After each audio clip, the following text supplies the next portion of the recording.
Thank you, Sam. A historic movie theater turned off the lights tonight for likely the final time. Fox 61's Tim Latow was with the owner in Winsted, who reflects back on more than 4 decades. The Gilson Cafe Cinema has been entertaining crowds for a century. It started out as a vaudeville theater in 1926 before transitioning to movies. After Saturday night, it might never see another audience again. This has been like a second family for me. It's just been a great run.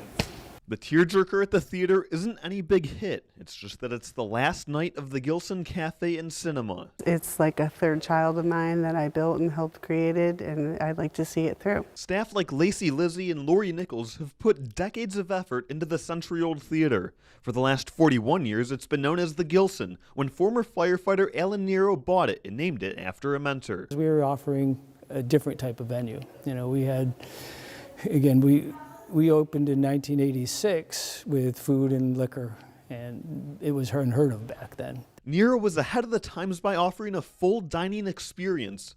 From his grand opening in the 80s with Amadeus to closing nights The Devil Wears Prada 2 and Michael, it was never just about the movies for all the customers like Michael Green, an audience member for 30 years.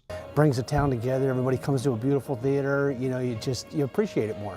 George Gibb has been coming with family and friends for more than 4 decades. And remembers when it was called the Warner Theater. The whole event of coming here, I mean, we've been coming for so long, and it's always been a great place to see a movie and have dinner and enjoy friends and company. The most successful film came during the theater's heyday in 2002.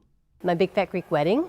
That was the longest movie we had. I think it was like 36 or 40 weeks that we had it. He had it for a long time. It went away, and it was so good it came back again. But when the pandemic hit, the theater never bounced back. Nero says that was the biggest factor in the closure. Everything was great until COVID.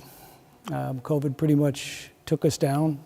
We made it through with a lot of help from customers. For decades, the Gilson was there on Main Street for viewers in both times of joy and sorrow. It's like a place where you would come even like to celebrate, or even if you were a little sad, you would come and it would just pick you up. But the projector won't flicker back on to transport moviegoers to another destination. If it seems like the customers are going to miss this place, Nero promises he will even more.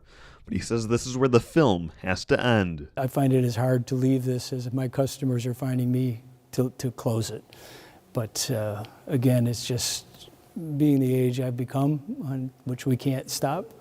It's time to let go. A sale hasn't been closed, but Nero says it's unlikely that the prospective owners continue operating it as a theater. In Winsted, Tim Latow, Fox 61.